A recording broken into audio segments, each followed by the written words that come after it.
Hi, boys and girls. Over the past few weeks, we have been learning about realistic fiction, different types.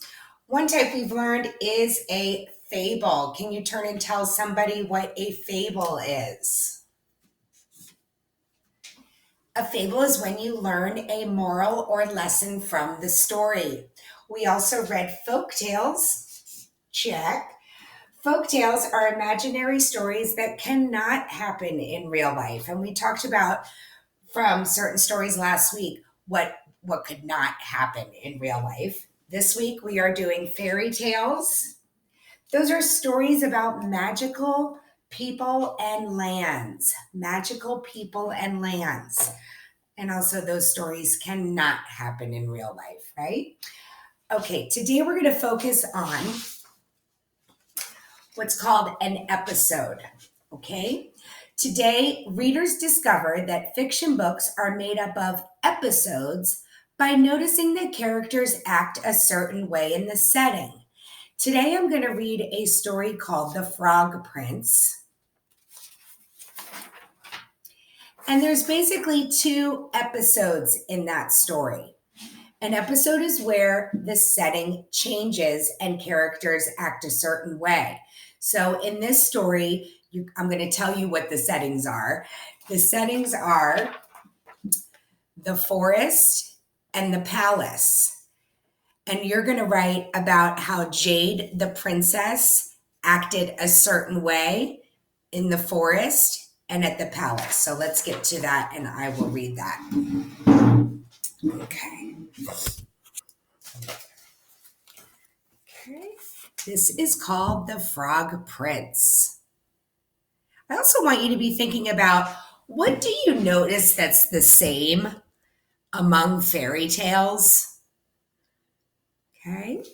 We'll talk about that too. The Frog Prince. Miss Benita needs her glasses again. Okay. Well, that's okay. Can't find them right now. All right. Hold up. I know I got them. Sorry, boys and girls. It's like me in the classroom. Have you guys seen my marker? Okay. So you can see the picture right there. Ready? Once there was a young princess named Jade who decided to go for a walk in the forest. She brought along her kitten Minerva and her favorite toy, a small golden ball. When she came to a beautiful, cool spring, she sat down to rest. While Minerva chased butterflies, Jade tossed her ball and caught it again. After a time, she tossed it too hard and the ball fell into the spring. The princess peered into it, but the water was too deep.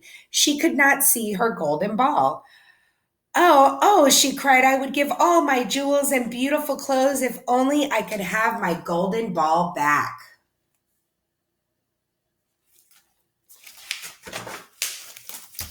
While she was sobbing by the side of the spring, an ugly green frog stuck his head out of the water. What's wrong? He asked. Why are you crying? You can't help, she said. You're only an ugly frog. But the frog told her he could get her ball. All he wanted in return was to live with her, to eat from her plate, and to sleep in her bed.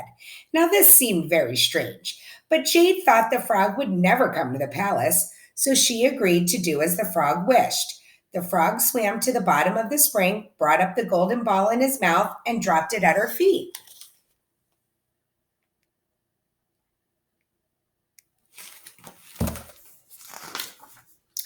Jade was so happy that she grabbed her golden ball and ran home with Minerva, forgetting all about the frog. After all, how could a frog leave its home in the spring?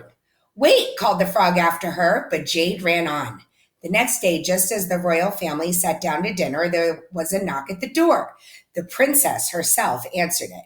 To her amazement, there sat the frog. He began to sing, Princess, my princess, I pray I'm not late. I'll sleep in your bed and I'll eat from your plate. The princess was so frightened to see him there, she slammed the door and walked back to the table. Who was there? Asked the king. What a strange little song, remarked the queen. When Jade told them the story, the king shook his head and said, "If you gave your word, you must keep it, Jade." And her mother agreed. So Jade went to the door and tap, tap, tap, splash, splash, splash, across the marble floor came the frog. Then he gave a leap and was sitting beside Jade at the table. "Move your plate closer so that I may eat from it," he begged, and Jade did. When they were finished, he and Minerva followed her up the marble steps to her bedroom.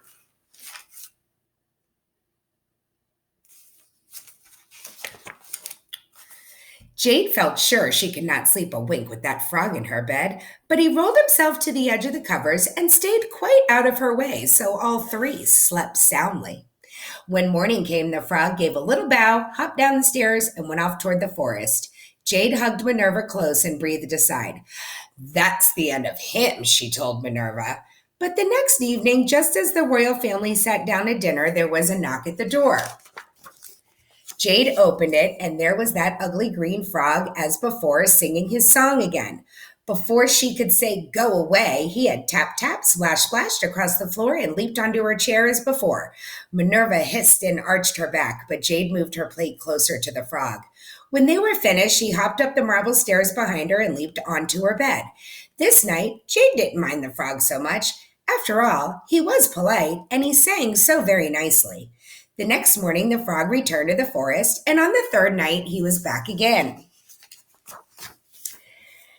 Jade was starting to wonder if the frog was going to make his home with her. She thought it might not be so very bad. He seemed kind, and it might make a good friend. Even Minerva didn't mind him as much.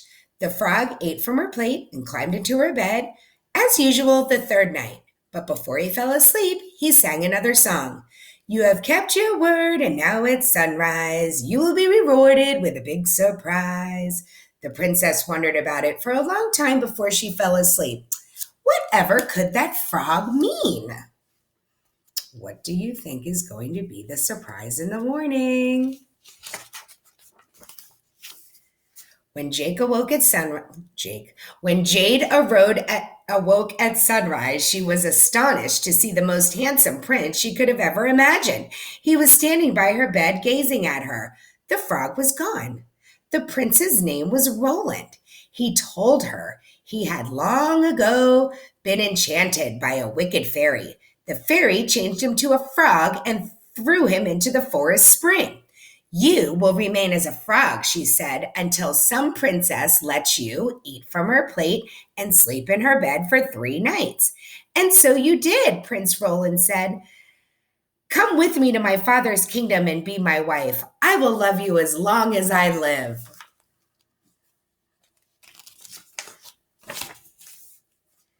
Jade could hardly believe what was happening. "Yes," she said, "I will marry you."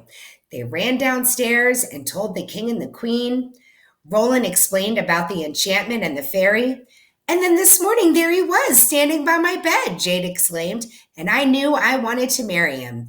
Even when he was a frog, I had started to care for him. True kindness and goodness cannot be disguised by an ugly appearance."